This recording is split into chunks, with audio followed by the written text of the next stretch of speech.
Hey guys, welcome back to our channel. Today, following our mandatory script, we are taking a deep dive into the fascinating world of medieval engineering and monastic life. Specifically, we will explore the continuous, highly organized seasonal maintenance required to keep a 13th century monastic mill pond operational year-round, from spring silt clearance to winter ice defense. Join us as we break down every crucial phase of this vital medieval tradition. Long ago, along the tranquil riverbanks of ancient lands, early human communities sought simple ways to harness the steady movement of flowing water. Before complex machinery existed, small wooden wheels were dipped into shallow streams. The water pushed against flat wooden paddles, turning an axle with a rhythmic splash. This gentle rotation provided continuous movement without human effort. Villagers gathered along the banks, watching the slow wheel turn against the current.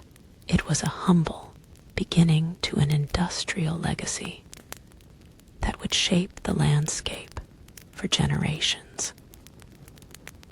These early water wheels were remarkably quiet and simple in construction, built primarily from local timber such as oak or elm. They relied on basic joinery held together with wooden pegs.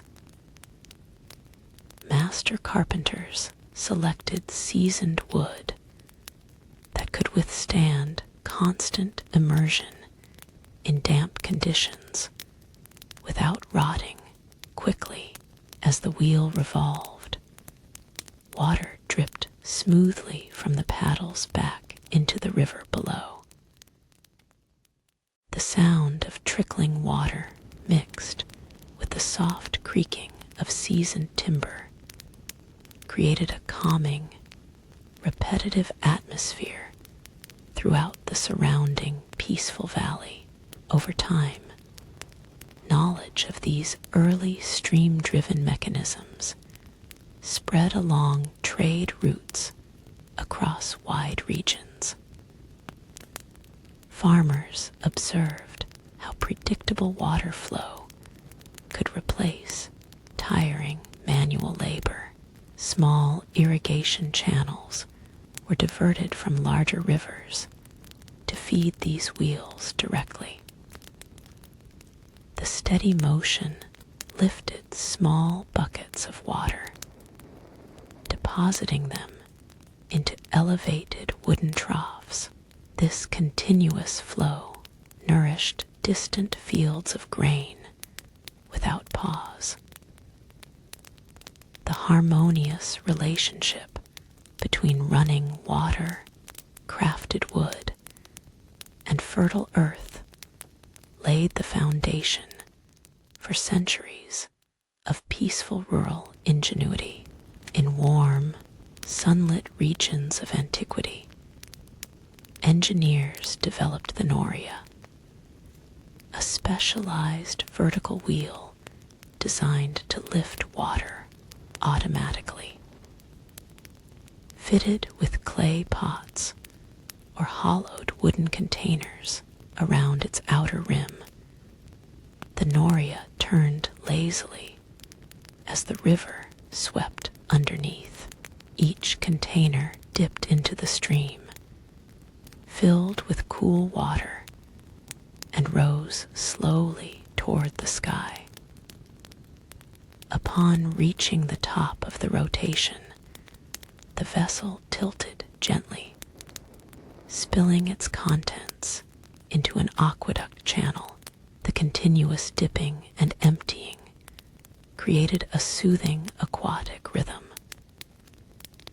The construction of a noria required precise balance and careful craftsmanship. Local craftsmen fashioned the rim from bent branches, securing each joint with durable cordage and iron bands. Because these wheels often reached great heights, their movement was deliberate and unhurried. The weight of the filled pots created a natural cadence, slowing the wheel to a tranquil pace. Shadows lengthened across the water as the wheel rotated under the afternoon sun, carrying nourishment to hillside orchards and terraced gardens situated far above the river. Travelers along ancient trade roads often paused to rest near these tall wooden structures. The steady splash of falling water and the low groaning of the wooden axle provided a peaceful backdrop for weary wanderers. Villages grew up around the norias, relying on their untiring operation day and night. Season after season, through gentle rains and warm summers, the wheels turned without complaint. They stood as timeless monuments to human patience and the endless power of natural watercourses moving steadily toward the distant sea.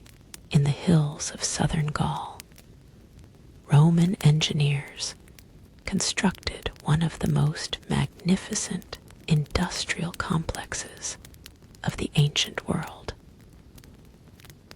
Known as the Barbagal Mill Complex, this remarkable site featured 16 water wheels arranged in 2 parallel rows along a steep hillside. A monumental stone aqueduct carried water from nearby springs directly to the top of the incline. From there, the water cascaded down from one wheel to the next, turning 8 successive pairs of heavy millstones with extraordinary mechanical efficiency and elegance. The scale of the Barbagal operation was unprecedented in ancient history. Daily, thousands of pounds of grain were processed into fine flour to feed nearby coastal cities. The sound of water cascading through stone flumes matched the low, resonant rumble of 32 massive stone discs grinding in unison. Despite the immense productivity of the complex, the surrounding landscape remained serene and orderly. Meticulously cut masonry channels directed the spent water safely back into natural streams, leaving no trace of disruption behind. Though the Roman Empire eventually dissolved, the architectural principles demonstrated at Barbagal endured through centuries of rural tradition. Medieval builders studied these ancient ruins, adapting the concepts of multi-tiered water flow and masonry channels for smaller village installations. The idea that water could be managed with structured elegance passed down through generations of builders. The quiet memory of Roman engineering lingered in European valleys, inspiring generations of millwrights who sought harmony between heavy stone and liquid power. Building a medieval mill began with selecting enduring materials from the surrounding countryside. Millwrights searched deep forests for dense heartwood oak, known for its ability to resist moisture and heavy strain.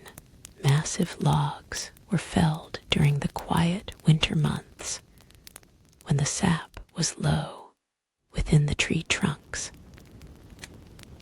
Meanwhile, local stonemasons quarried durable sandstone or granite blocks for the foundations, setting timber posts into rock-solid stone footings, ensured that the mill structure could withstand decades of continuous vibration and spring floods.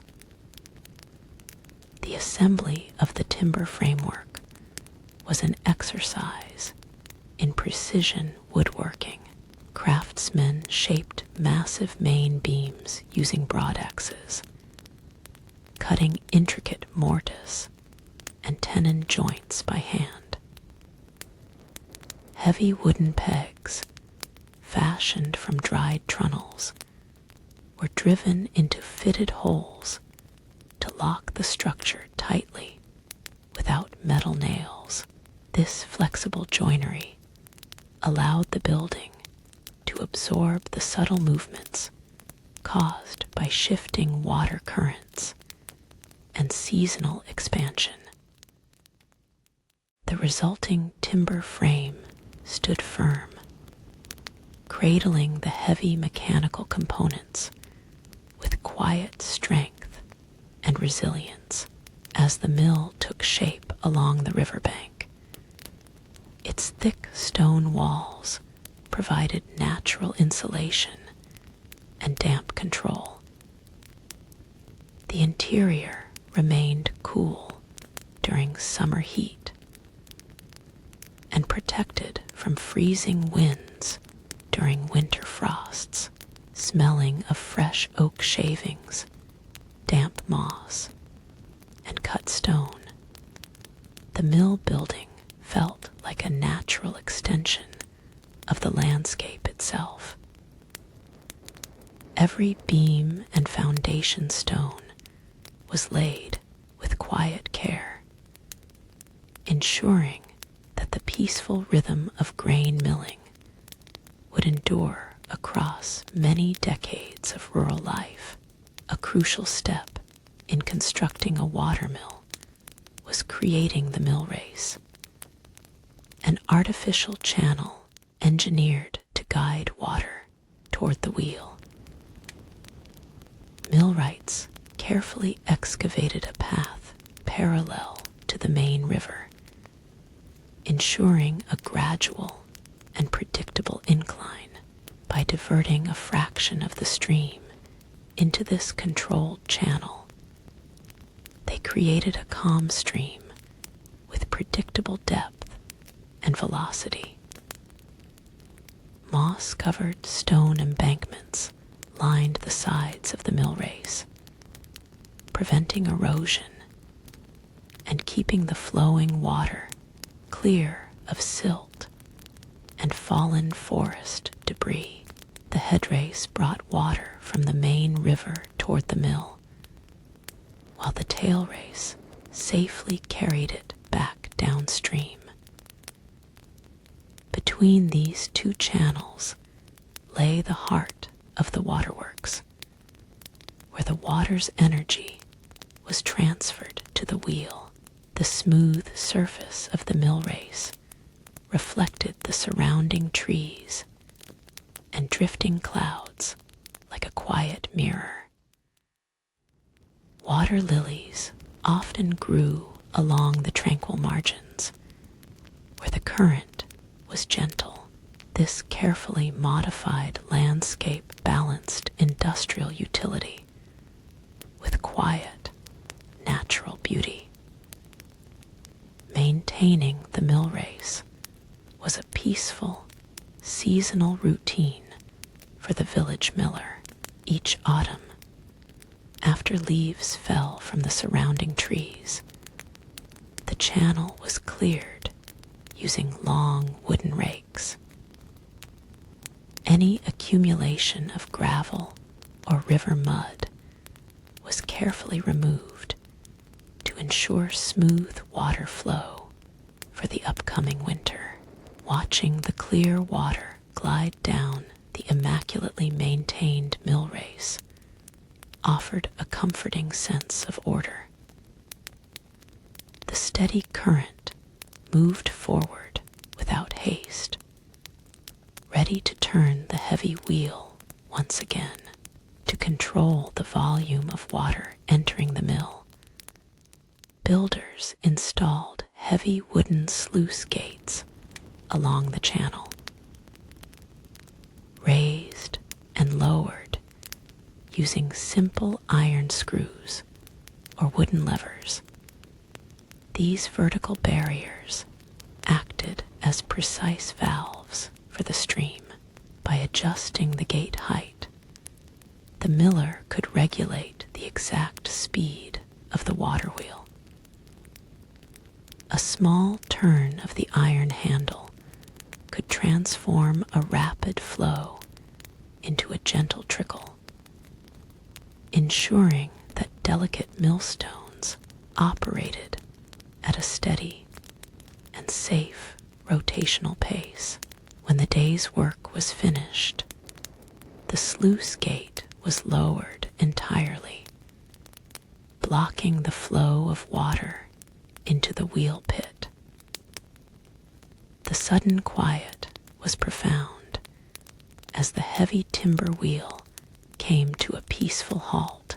Water diverted by the closed gate spilled gently over a bypass weir, returning directly to the main river without driving machinery. This overflow created a soft, rhythmic waterfall sound that drifted across the nearby meadows during quiet evening hours. During periods of heavy spring rainfall, sluice gates protected the mill building from high water levels and debris. The miller could divert excess river volume away from the wooden wheel, preserving the delicate joinery from strain. This simple yet effective engineering gave human operators full control over the powerful natural forces of the river. The sluice gate stood as a quiet sentinel, maintaining perfect balance between the rushing stream outside and the serene work within. Among the oldest designs of water wheels was the undershot wheel, positioned directly over a fast-flowing river. In this configuration, the river water flowed beneath the wheel, striking flat wooden blades mounted around the rim. The kinetic energy of the stream pushed the lower paddles forward, driving the central axle into continuous rotation. Undershot wheels were ideal for flat lowland rivers, where creating steep drops in water level was not practical for local builders. Though less efficient than elevated water systems, undershot wheels possessed a simple and charming rustic elegance. Constructed with straight radial spokes, they could be assembled quickly by local village carpenters using readily available timber. As the bottom blades dipped into the river, small white waves formed around the wood, creating a pleasant churn. continuous motion of the stream ensured that the wheel maintained a steady, soothing rhythm throughout long working days along the riverbank. In many European villages, undershot wheels were mounted on floating barges anchored in the middle of wide rivers. Known as boat mills, these flexible structures rose and fell automatically with changing water levels, floating quietly in the middle of wide currents. Boat mills operated without needing permanent stone dams on the riverbanks. Their presence added to the peaceful scenery of medieval riverways, where trade barges and water-powered mills coexisted in serene harmony. In hilly regions with plentiful water drops, millwrights built overshot wheels which captured the force of falling water. Water was conveyed along an elevated wooden flume directly over the top of the wheel structure. Instead of flat paddles, overshot wheels featured enclosed buckets crafted around the outer rim. Water poured into these buckets from above, using gravity to weigh down one side of the wheel and cause it to turn smoothly on its massive central axle. The efficiency of the overshot wheel was remarkably high, requiring far less water volume to generate significant rotational power. As each bucket filled at the top, it carried its heavy load downward in a graceful arc before emptying at the bottom of the stroke. The weight of the falling water created immense torque, turning heavy millstones with quiet, unstoppable momentum. The steady, regular dripping of water from ascending empty buckets added a gentle texture to the sounds of the wheelhouse. Overshot wheels often became iconic features of mountain valleys, nestled against rocky cliffs and dense pine forests. Tall, elegant, and towering over small mill houses, they stood as magnificent examples of medieval craftsmanship. Mist rose from the discharge point beneath the wheel, feeding lush ferns and emerald mosses growing along the foundation stones. The calm, powerful rotation of the overshot wheel mirrored the steady, eternal rhythm of mountain streams flowing down toward the plains. As hydraulic engineering evolved during the High Middle Ages, millwrights introduced the breastshot water wheel as a balanced alternative.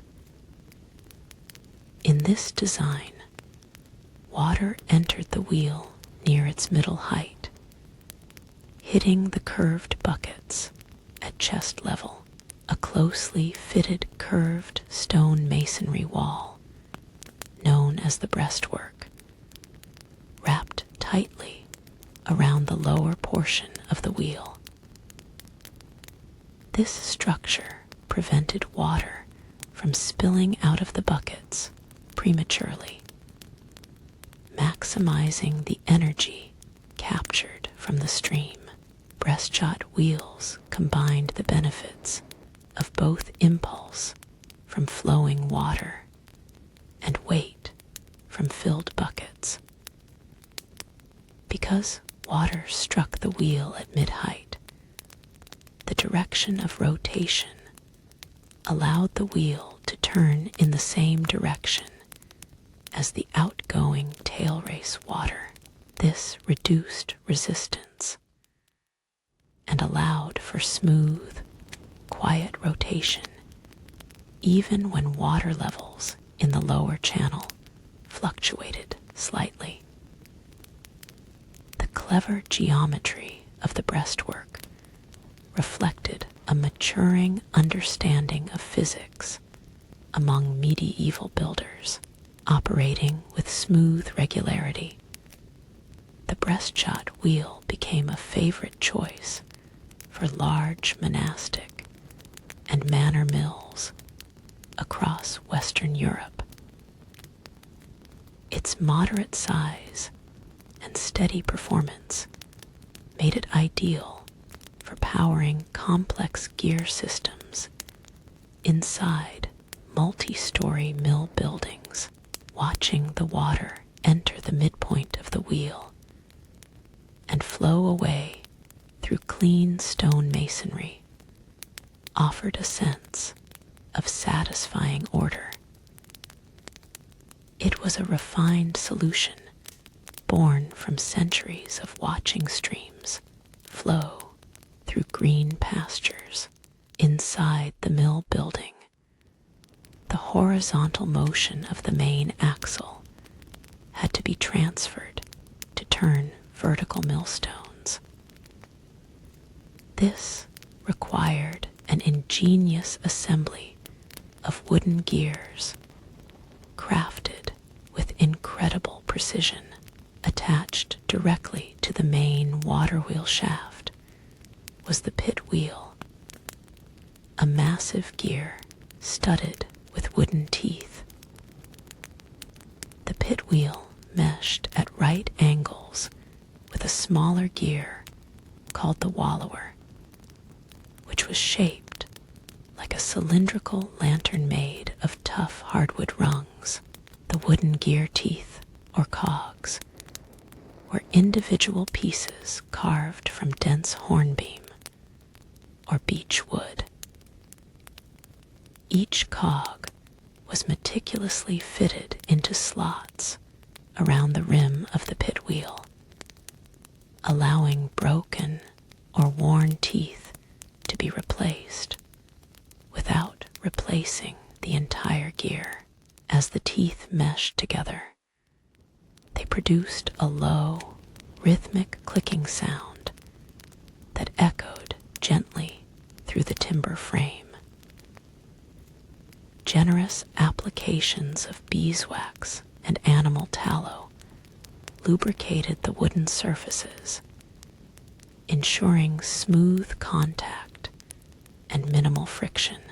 This right-angle gear transmission changed the rotation from a slow, horizontal axis into a faster, vertical rotation. The wallower turned a central vertical drive shaft that rose through the mill floor into the grinding chamber above. The entire mechanism operated without high-speed modern friction, generating a heavy, reassuring hum. Standing inside the gear room, one could feel the quiet mechanical heart of the mill transferring power seamlessly from the distant river to the millstones above. At the center of every watermill was the great axle, a massive tree trunk stripped of bark and rounded to form a main shaft.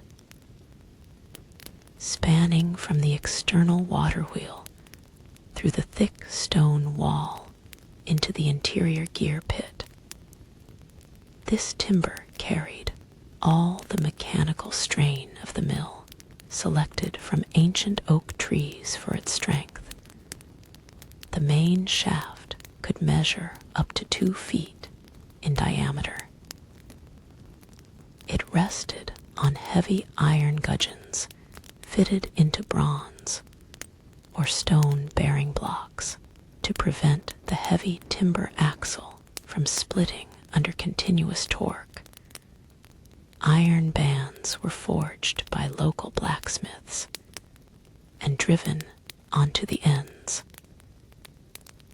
These glowing metal rings shrank tightly as they cooled, clamping the wood fibers into an unbreakable cylinder. The smooth rotation of this heavy oak trunk was a marvel of pre-industrial mechanics. Despite weighing several tons, a well-balanced axle turned smoothly, producing a deep, resonant vibration that grounded the entire building. The bearings supporting the main axle were greased daily with rendered lard or sheep fat, keeping friction and heat to a minimum. The pleasant aroma of warm wood and natural lubricants filled the quiet lower floor of the mill house.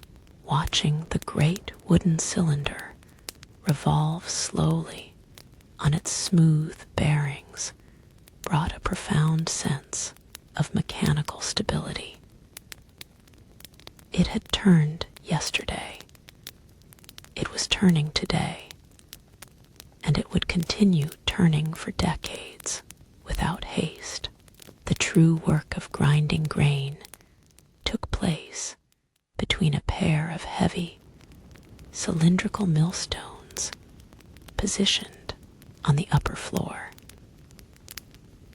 While local sandstone was commonly used for coarse animal feed, the finest wheat flour required special stones known as French burr, composed of small pieces of freshwater quartz embedded in hard chalcedony. These stones were imported from quarries near the Marne Valley in France. Their porous, yet extremely hard surface produced exceptional flour without contaminating the meal with stone dust. Because large monolithic blocks of high-quality quartz were rare, French burr stones were built by assembling precision-cut segments like a round jigsaw puzzle. Stonemasons fitted these quartz pieces tightly together using plaster of Paris, forming a solid circular disc up to 6 feet in diameter. Heavy iron hoops were then heated and driven around the outer edge, binding the assembly together under immense pressure. The resulting millstone was a masterpiece of specialized craftsmanship and endurance. A complete set of millstones consisted of 2 discs, the stationary bedstone on the bottom and the rotating runner stone above. The runner stone was carefully balanced on a central spindle so that it spun just a fraction of a millimeter above the bedstone. This tiny gap ensured that grain was crushed gently rather than pulverized by direct stone contact. The cool, hard quartz surfaces were perfectly suited to turn golden wheat into soft, powdery flour to keep millstones grinding efficiently. Their flat grinding surfaces had to be periodically dressed by hand with sharp metal tools. Over weeks of continuous use, the quartz surfaces wore smooth, reducing their ability to shear wheat grains cleanly. A specialist known as a stone dresser used a double-ended hammer called a mill bill to cut a precise pattern of shallow grooves into the face of both stones. This process required a steady hand and immense patience. The pattern cut into the stone surface was an arrangement of straight master furrows radiating outward, flanked by smaller secondary grooves. The raised, flat areas between the grooves were called lands. As the top stone rotated, the crossing patterns of upper and lower furrows acted like thousands of tiny scissors, shearing the wheat berries cleanly. Furthermore, the furrows acted as air channels, cooling the stones and sweeping the ground flour outward toward the edge. Dressing a set of millstones was a quiet, meditative process taking several days to complete. The stone dresser worked in the soft light of the mill floor, tapping the hard quartz with rhythmic precision. Fine sparks occasionally flew as metal struck hard stone, leaving a clean, sharp pattern across the surface. Once completed, the stones were leveled carefully and reinstalled, ready to provide months of consistent, high-quality flour for the surrounding community. Suspended above the center of the millstones was the hopper, a large, funnel-shaped wooden box made of polished pine or oak. Farmers brought their sacks of harvested wheat up to the top floor of the mill and emptied the dry grain into this upper reservoir. The sloping inner sides of the hopper allowed the wheat berries to slide smoothly downward under their own weight toward the small opening at the bottom, directly above the rotating spindle. The hopper served as a buffer, ensuring a continuous and even supply of grain fed into the grinding machinery below. Without a steady supply of grain, the top stone could come into contact with the lower stone, generating friction, heat, and potential fire hazards. The hopper was designed to hold several bushels at once, allowing the miller to manage other tasks around the mill house, while the grain trickled steadily into the central eye of the stone. Dust from the dry wheat floated gently in the sunbeams that streamed through the upper windows of the mill loft. The golden color of the grain contrasted warmly with the dark, seasoned timber of the hopper structure. Looking into the full bin, one could appreciate the end product of a full summer's growth, ready to be transformed into nourishing flour. The quiet trickle of wheat into the hopper was a peaceful signal that the mill was hard at work. Between the bottom of the hopper and the central opening of the millstone lay a small wooden trough called the shoe. Suspended by leather straps, the shoe tilted slightly downward to guide grain into the spinning eye of the runner stone. Resting against the central vertical spindle was a notched iron rod known as the damsel. As the main spindle rotated, the notches of the damsel repeatedly tapped against the wooden shoe, causing it to vibrate rapidly. This continuous tapping motion was critical to the milling process. The vibration prevented the dry grain from clogging inside the narrow spout, ensuring that wheat berries slid down into the millstone at an absolute constant rate. If the speed of the water wheel increased, the damsel rotated faster, tapping the shoe more frequently and feeding more grain to match the increased speed of the stones.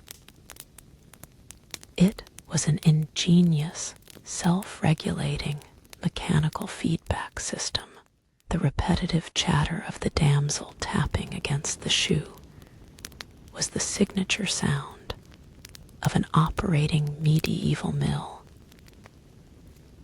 Millers listened carefully to this rhythmic clatter. Any change in pitch or speed alerted them instantly to adjustments needed in water flow or stone clearance. To anyone resting inside the mill, the cheerful chatter of the damsel was a soothing sound, echoing the harmonious activity of wood, iron, stone, and water working together. As grain passed through the eye of the top stone, it entered the narrow space between the two rotating quartz discs. The spiral furrows channeled the wheat berries outward toward the perimeter, gradually shearing and crushing them along the way. Outer hulls were stripped away to form bran, while the interior endosperm was reduced to fine flour meal. The process was slow and gentle, generating minimal heat to preserve the natural flavor and quality of the wheat. Encasing the millstones was an octagonal wooden casing known as the vat or stone tun. This box collected the freshly ground flour meal as it emerged from the outer rim of the stones, keeping it contained and clean. Warm, soft meal flowed out through a small chute at the base of the vat, falling directly into wooden meal chests or canvas sacks placed on the floor below. The aroma of freshly ground warm grain drifted through the room. A fine, velvet-like coating of white flour dust settled gently over every surface inside the grinding room. Beams, floorboards, ropes, and tools were all dusted with a soft white layer, softening edges and catching the golden sunlight. The atmosphere inside was quiet and calm, broken only by the continuous low rumble of the heavy stones. It was a space dedicated entirely to transforming the harvest into basic sustenance for the peaceful world outside. Freshly ground meal contained a mix of fine white flour, coarser semolina particles, and large flakes of brown bran. To separate these components for different baking needs, the meal was passed into a mechanical sifting known as a bolter. The bolter consisted of an inclined cylindrical wooden frame covered with woven cloth of varying mesh sizes, ranging from coarse horsehair to fine silk. Driven by a belt connected to the main shaft, the bolter rotated gently as the ground meal tumbled down the interior of the spinning cloth cylinder. Fine white flour passed easily through the tight weave of the upper section into a chute below. Coarser middlings fell through wider mesh further down, while the coarse bran flakes traveled all the way to the end of the drum, discharging into a separate bin. This automatic sorting allowed the mill to produce high-grade white flour for castle kitchens and coarse meal for village hearths. The soft rustle of flour sifting through silk cloth was one of the quietest sounds in the entire mill building. The bolting chamber was kept clean and free of drafts to prevent fine flour dust from dispersing into the air. Sealed wooden hoppers caught each grade of sifted grain with gentle efficiency. The resulting refined flour was smooth, dry, and ready for village bakers, representing the final stage of mechanical refinement in the peaceful, water-driven process. Once grain was harvested and threshed, preserving it across long winter months required specialized storage buildings known as granaries.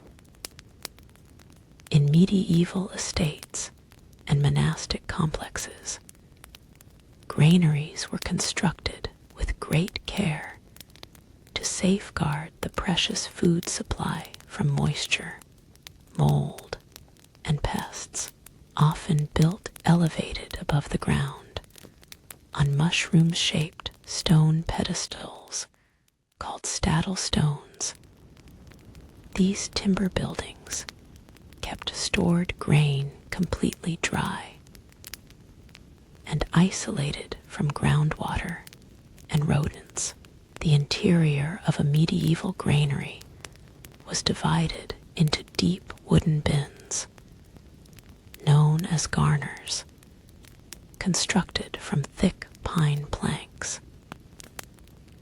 Different crops, such as wheat, rye, barley, and oats, were kept carefully separated within their designated bins. High ceilings and louvered wall vents allowed fresh air to circulate continuously across the tops of the grain mounds. This gentle ventilation removed excess humidity, preventing the stored grain from heating up or spoiling during damp autumn weather. Walking inside a timber granary brought a deep sense of peace and security.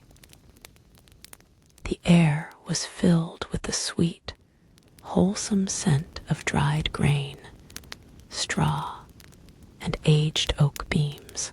Sunlight filtered through small wooden slats, illuminating dust motes hovering silently above the golden mounds of wheat. Here lay the community's reserve against lean winter months, held safely in wooden vaults until it was transported down to the river mill to be ground into flour. Directly adjacent to the watermill stood the miller's cottage, a simple structure built of local stone, cob, and thatched straw. positioned close enough to hear the water wheel turning night and day. The cottage was the heart of family life along the riverbank. A small stone chimney sent a thin plume of wood smoke into the sky, while a modest kitchen garden stretched down toward the water's edge, filled with herbs, cabbages, and berry bushes. Life for the Millers family followed the steady rhythms of the river and seasonal harvests. During peak milling months after the late summer harvest, the mill ran almost constantly, stopping only when water levels fell or during frozen winter spells. Inside the warm cottage kitchen, simple meals of fresh bread, hearth cheese, and vegetable pottage were prepared. The continuous sound of trickling water outside was a constant, comforting presence during quiet family evenings around the hearth. As night fell over the river valley, lights flickered out in the cottage windows, leaving the mill structure silhouetted against the dark starlit sky. The gentle rushing of water through the bypass channel provided a continuous lullaby for the sleeping household, connected intimately to the land and river. The Miller's cottage embodied a quiet, self-sufficient lifestyle that remained unchanged across centuries of medieval countryside history. In medieval feudal society, the right to construct and operate a watermill was a lucrative privilege reserved for the manorial lord or local monastery. Under the system known as suit of mill, local peasants were legally obligated to bring all their harvested grain to the lord's mill to be ground. Hand querns inside peasant homes were often banned or destroyed, ensuring that all processing went through the centralized, efficient, water-powered facility. In exchange for grinding the village grain, the miller retained a portion of the flour as payment, a fee known as the multure, typically fixed at 1/16 or 1/24 of the total weight. This grain was stored in the lord's granary or kept as part of the miller's wages. Though disputes over multure rates occasionally arose, the system ensured that expensive mill structures were maintained, repaired, and kept in good order for the common good. This legal setup turned the village mill into a central gathering place for rural life. While waiting for their grain to be ground, farmers exchanged news, discussed weather prospects for upcoming crops, and observed the steady work of the water wheel. The mill stood not only as an industrial workhouse, but as a vital community hub where the social threads of the medieval village were tightly woven together in a quiet, predictable pattern. In the year 1086, King William the Conqueror commissioned a grand survey of England, recorded in the famous Domesday Book. Among the vast records of land holdings, livestock, and forests royal clerks meticulously documented every working watermill across the kingdom, to the surprise of modern historians. The survey recorded over 6,000 active watermills in England alone, demonstrating how thoroughly water power had integrated into 11th century rural infrastructure. The doomsday entry for each manor listed the mill's economic value, often measured in annual yield of silver pennies, grain volume, or even catches of river eels taken from the mill pond. Small hamlets possessed modest single stone mills, while wealthy monastic houses managed extensive complexes with multiple wheels operating side by side.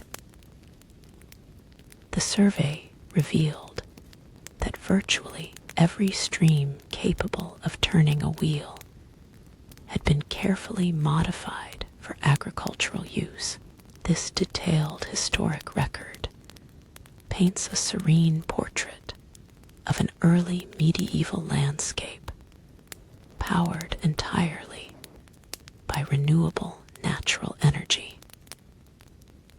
Thousands of small wooden wheels turned in unison along quiet English streams, grinding grain day after day without burning fuel or disrupting the environment.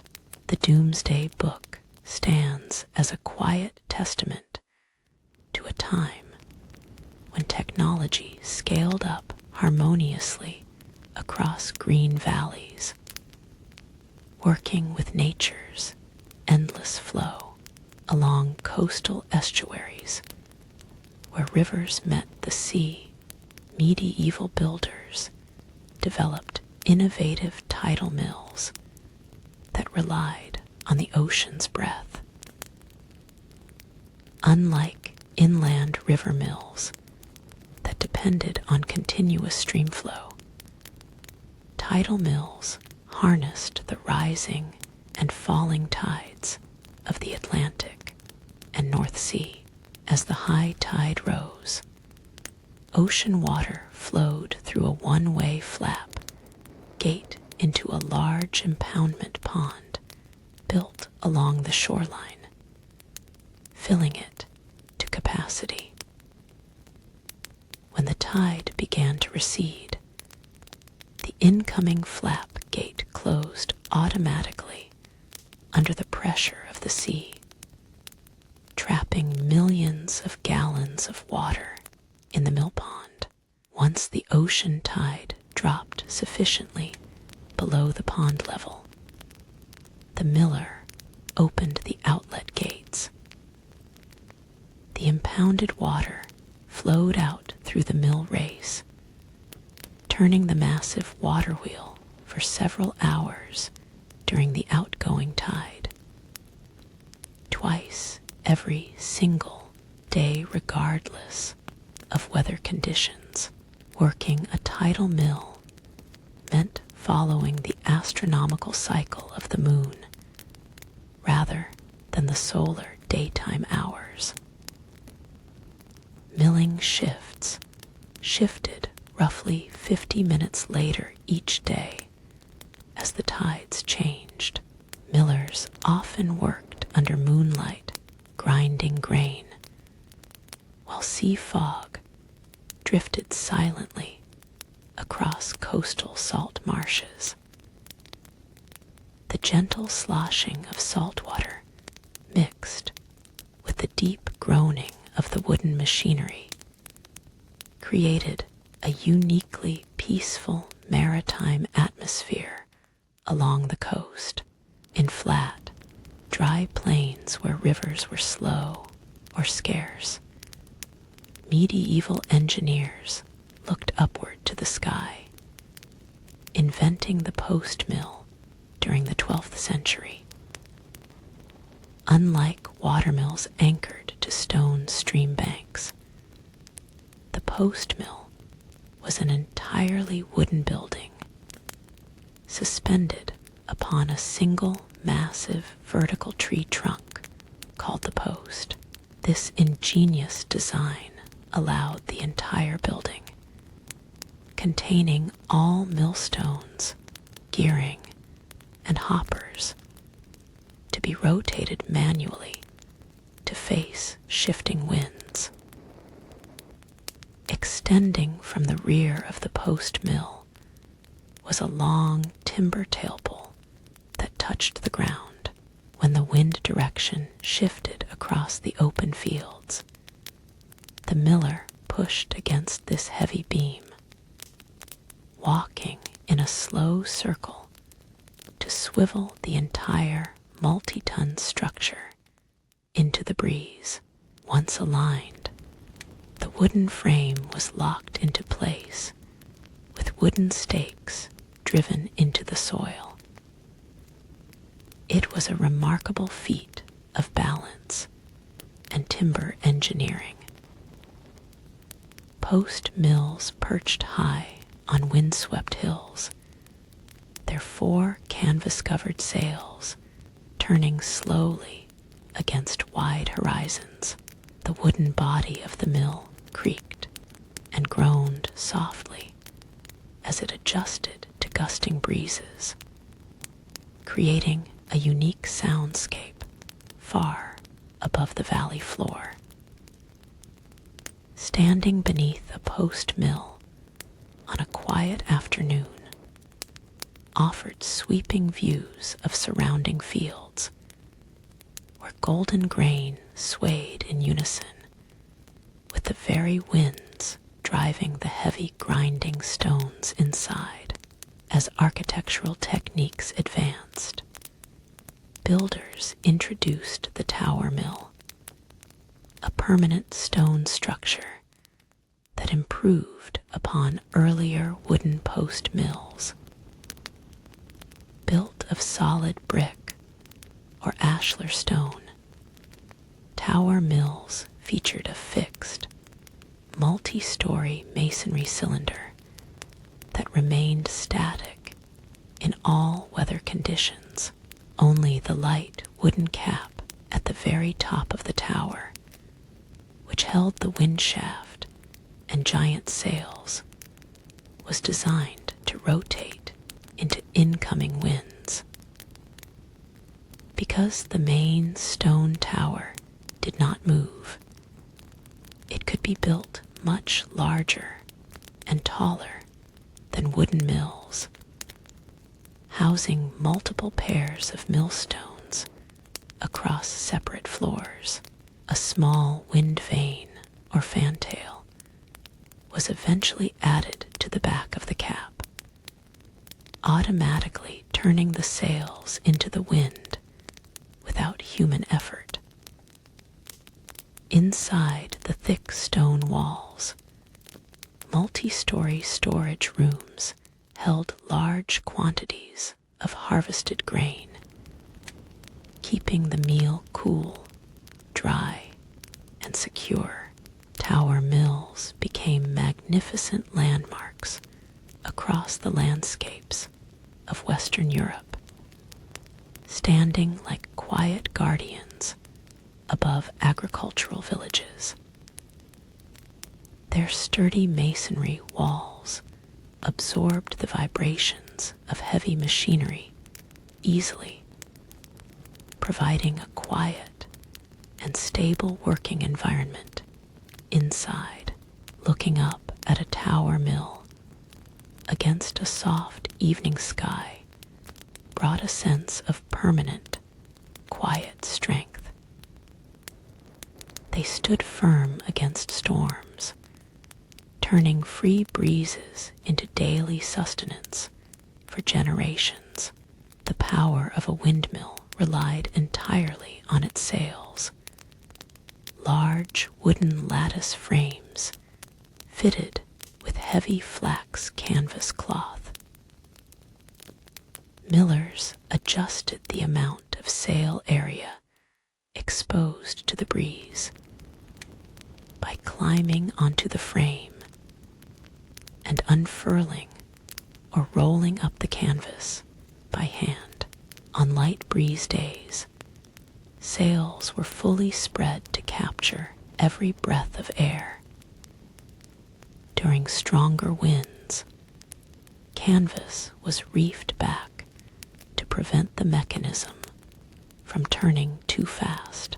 The wooden sail frames were constructed with a subtle twist along their length, known as aerodynamic weather angle.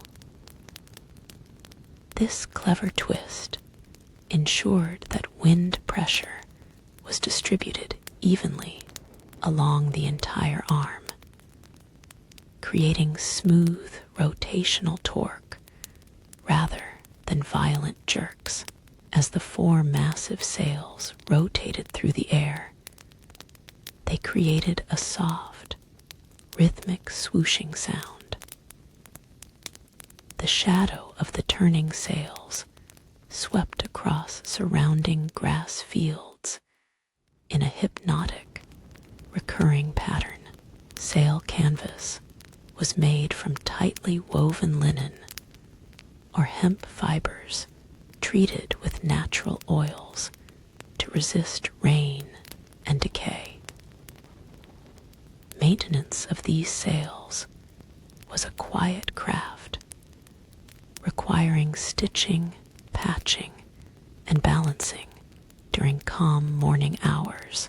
Watching four white canvas sails turning gracefully against a clear blue backdrop offered one of the most serene sights in early rural history, a pure union between human fabric and the invisible currents of the atmosphere. Watermills were not used exclusively for grinding grain. By the late Middle Ages, they were adapted for textile processing. After woven wool cloth was washed and fulled, it had to be stretched and dried flat to prevent shrinking out of shape. Mill owners established tenter grounds, large open fields adjacent to the watermill, covered with long wooden frameworks fitted with sharp iron hooks known as tenterhooks. Workers carefully hooked the edges of wet woolen bolts onto the parallel wooden rails, stretching the fabric evenly under uniform tension. Long rows of vibrant dyed cloth dyed with madder red, woad blue, or weld yellow hung in parallel lines across green meadows. Fresh breezes and warm sunshine dried the fabric naturally over several hours, settling the weave into consistent lengths and widths ready for tailors. The tenter ground was a peaceful, quiet place where bright textiles transformed green landscapes into open-air galleries. Birds flew softly above the drying fabrics, and the sound of the nearby river mill drifted across the meadow. Walking among long rows of drying wool offered a quiet glimpse into early manufacturing, where natural water, open air, and sun combined to finish essential goods for medieval life. The adaptation of water wheels to drive fulling mills revolutionized the medieval textile industry. Fulling was the essential process of cleansing, and matted raw wool cloth to create dense, warm, water-resistant fabric. Instead of turning millstones, the horizontal main shaft of a fulling mill was fitted with raised wooden cams. As the shaft rotated, these cams lifted heavy wooden hammers, allowing them to drop repeatedly into large stone troughs filled with wet cloth. The stone troughs contained warm water mixed with fuller's earth, a natural absorbent clay that pulled natural oils and dirt out of raw wool fibers. The steady thumping of the heavy wooden trip hammers pounded the woven threads together, causing individual fibers to lock tightly into a solid, felted surface. This mechanized process replaced hours of manual foot treading, allowing single mills to process vast quantities of high-quality woolen cloth. Fulling mills were typically constructed along small, clean mountain streams where soft water was abundant. The heavy, rhythmic thrumming of wooden hammers echoing through quiet wooded valleys was a reassuring sign of rural industry. Inside, the damp rooms smelled of clean clay, fresh water, and pure wool. The transformed cloth emerged thick, soft, and durable, ready to shield medieval townspeople from cold winter winds.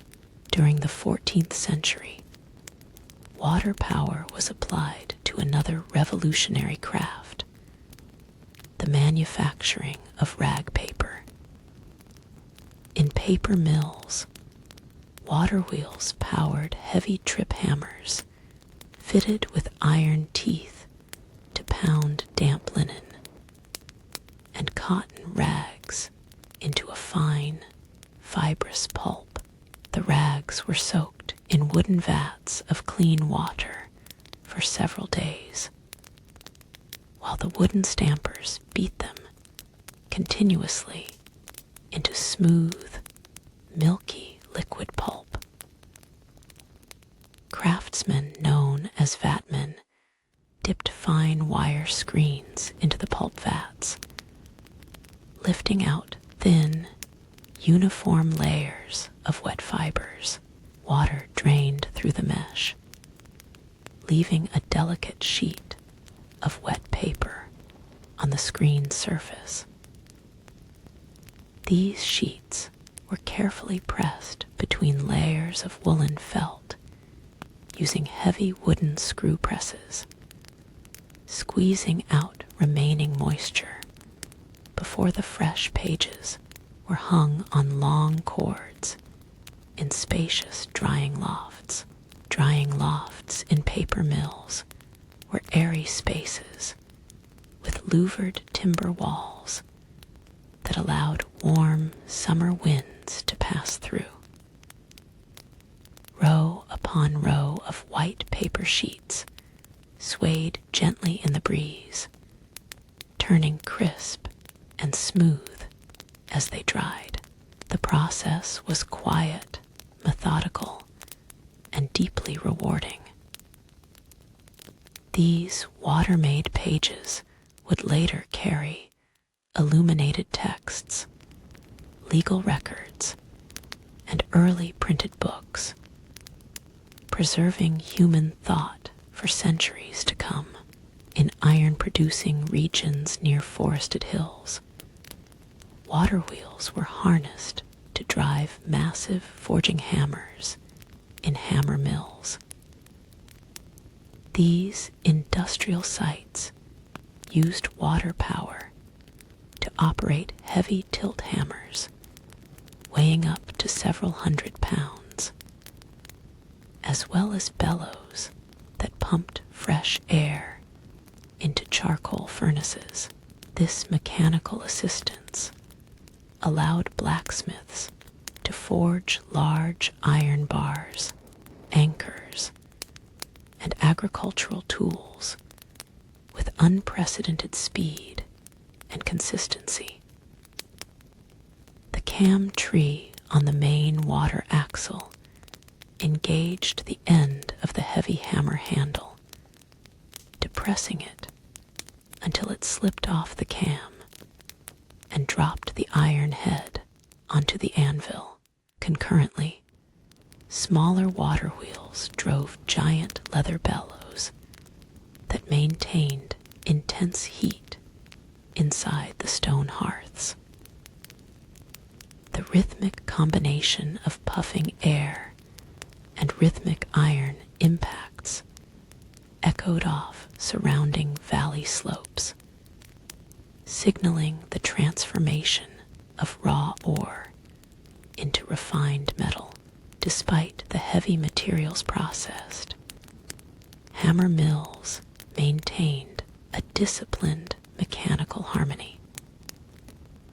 Sparks flew in warm, bright arcs across the shaded interior of the forge room, lighting up dark stone walls and oak ceiling joists.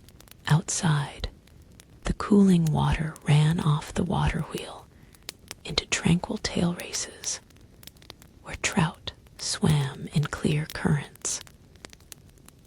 It was a place where iron strength met the gentle, untiring energy of natural flowing water. Another ingenious application of medieval hydraulic power was the water-powered sawmill, introduced to process heavy tree trunks into usable construction lumber by connecting a crank mechanism to the water wheel shaft.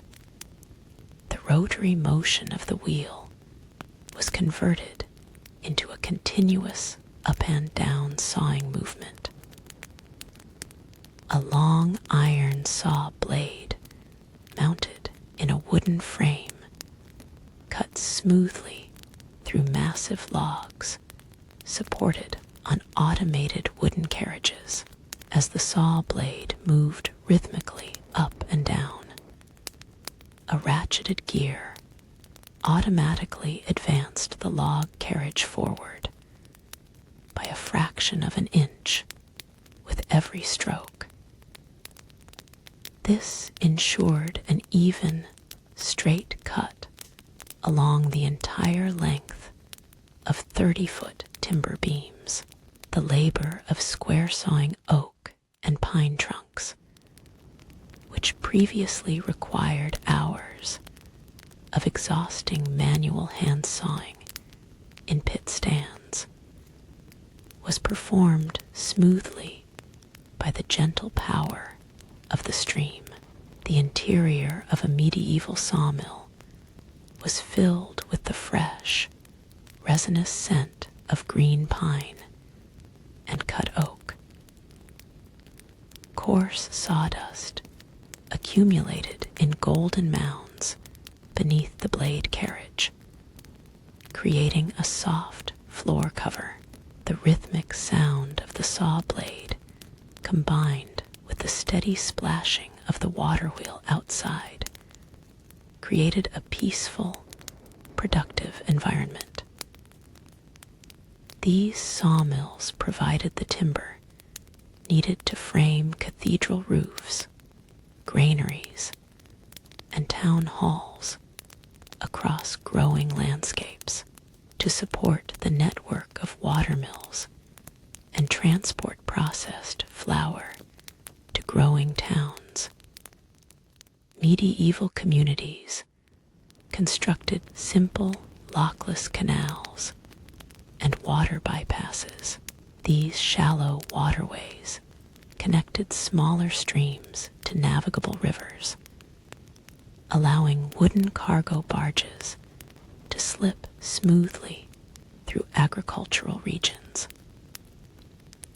lined with sturdy willow trees whose roots stabilized the earthen banks. Canals created quiet, reflective corridors across the peaceful green countryside. Barges loaded with sacks of flour, cut lumber, and wool bolts were towed by sturdy draft horses walking along muddy towpaths beside the water. The movement was silent and deliberate, with barges gliding effortlessly over calm water without waves. Small wooden footbridges arched gracefully over the canals, allowing local farmers and livestock to cross safely from pasture to pasture without disrupting water traffic along the quiet canal lanes. The canal networks transformed rural landscapes into interconnected, sustainable ecosystems. Water from high mountain streams fed lower mill races, then flowed into calm canals before returning to natural rivers. Dragonflies hovered over water plants, and swans nested along quiet reed beds bordering the artificial banks. The gentle balance between human engineering and natural waterways created a serene landscape that sustained European rural life for centuries. Operating a medieval watermill required regular care to ensure all mechanical components functioned smoothly and safely. Millers set aside dedicated maintenance days, typically during periods of low summer water flow or after heavy harvest seasons. During these maintenance periods, the sluice gates were completely closed, bringing all internal machinery to a total rest, so that inspects, repairs, and cleanings could be conducted safely. Millwrights inspected wooden gear teeth for signs of wear, replacing chipped cogs with newly carved wooden pegs stored in reserve. Heavy axle gudgeons were scraped clean of old grease and relubricated with fresh mutton fat or beeswax. Outside, carpenters replaced worn paddles on the water wheel and cleared algae from the stone flume walls. Every component received meticulous attention, ensuring that the mechanism remained silent, balanced, and friction-free.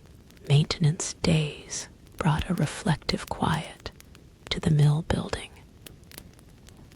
Without the usual noise of grinding stones or splashing water, the internal spaces felt tranquil and still. Soft sunlight illuminated dust, resting peacefully on wooden rafters and stone floors.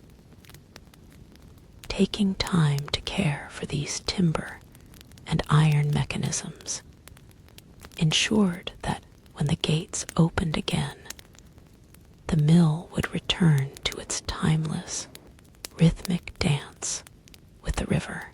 Life around the watermill changed dramatically with the progression of seasons across the European year.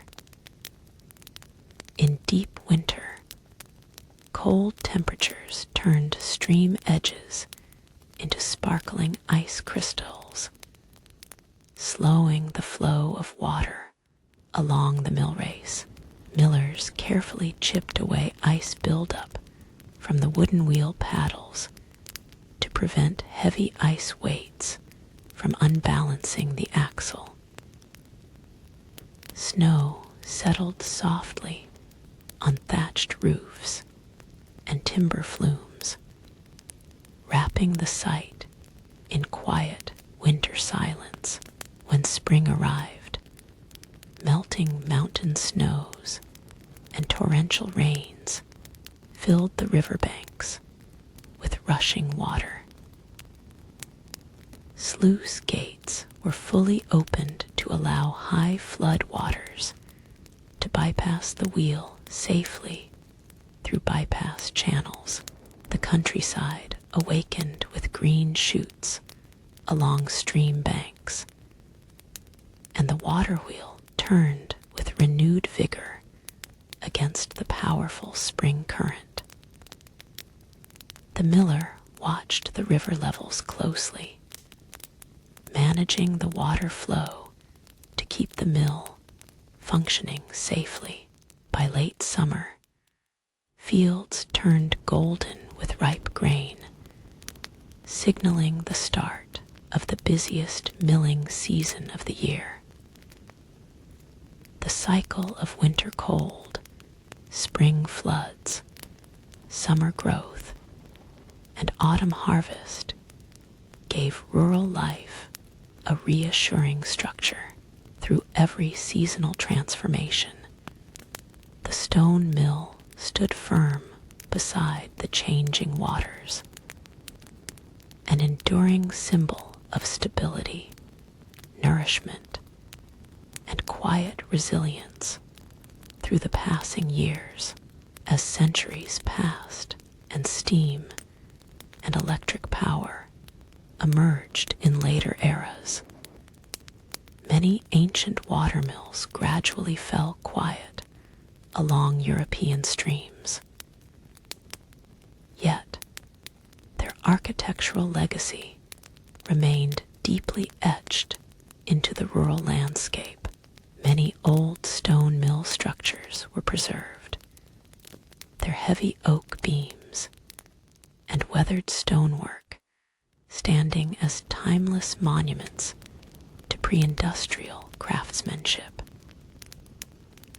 Moss covered their quiet stone footings, and ivy climbed gently across old masonry walls. The engineering principles developed inside medieval watermills laid the foundations for modern mechanics. Concepts of gear ratios, rotational balance, flow control, and automated material handling were all refined by generations of humble village millwrights.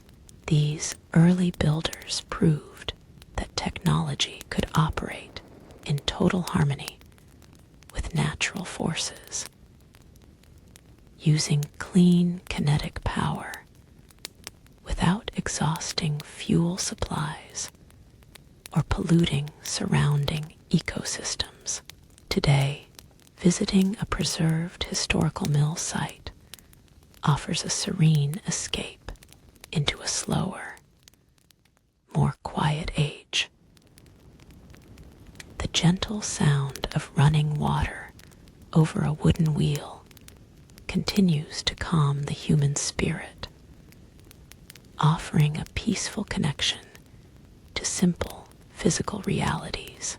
Standing beside an old watermill, one feels a deep sense of stillness, listening to the soft echoes of a history that moved to the steady, untiring cadence of the river. We end our quiet historical journey where we began, along the tranquil banks of silent rivers that continue their timeless journey to the sea.